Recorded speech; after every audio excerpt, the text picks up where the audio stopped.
جس کے ذمہ قربانی واجب ہے وہ قربانی ادا کرے.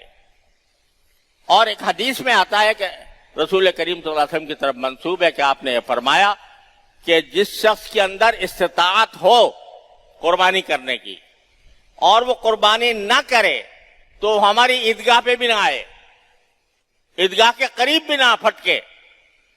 یہ بعید بیان فرمایا اگر استطاعت ہے. البتہ استطاعت پر موقوف ہے. اللہ تعالیٰ نے کوئی حکم ایسا نہیں دیا جو انسان کی وسعت سے باہر ہو. اور اس کی مقدار جو فقہاء کرام نے مقرر کی ہے وہ ہے 52.5 تولہ چاندی کی قیمت، جو آج کل کے حساب سے تقریباً 60-70 ہزار روپے کے قریب بنتی ہے.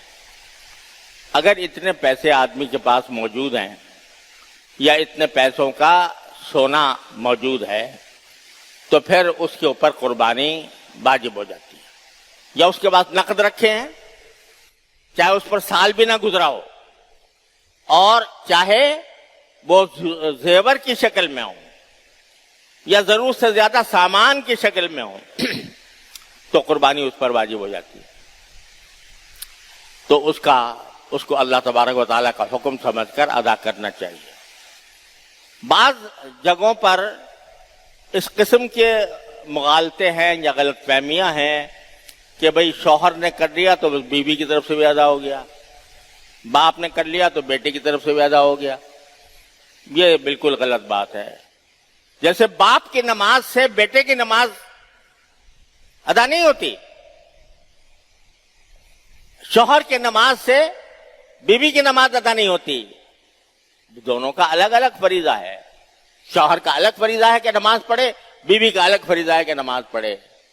تو ایک کا دوسرے سے کوئی تعلق نہیں. اسی طرح اگر گھر میں ایک سے زیادہ افراد ہیں اور ہر ایک صاحب نصاب ہے، یعنی ہر ایک کے پاس گنجائش ہے قربانی کرنے کی، تو پھر ہر ایک کے ذمے الگ قربانی واجب ہے. لہذا یہ جو خیال پیدا ہوتا ہے لوگوں کے دلوں میں کہ بس چلو گھر میں ایک ہو گیا تو بس کافی ہے، یہ خیال درست نہیں ہے. ہر ایک آدمی کو یہ کام کرنا چاہیے اور اللہ تبارک و تعالیٰ کی اطاعت کے جذبے سے کرنا چاہیے، اللہ تعالیٰ کا حکم ماننے کے جذبے سے کرنا چاہیے. اور اس زمانے میں جو عبادت اللہ تعالیٰ نے رکھی ہے اس عبادت کی روح کو سمجھنے کی ضرورت ہے، اور وہ یہی ہے اللہ تعالیٰ کی اطاعت. ان صلاتی و نسکی و محیای و مماتی للہ رب العالمین. اللہ تبارک و تعالیٰ اپنے فضل و کرم سے، اپنی رحمت سے ہم سب کو اس پر عمل کرنے کی توفیق عطا فرمائے. وآخر دعوانا الحمدللہ رب العالمین. انشاءاللہ دارالعلوم میں عید الاضحیٰ کی نماز صبح 8 بجے ادا کی جائے گی. دارالعلوم میں عید الاضحیٰ کی نماز 8 بجے ادا کی جائے گی اور یہیں مسجد میں انشاءاللہ نماز ہوگی.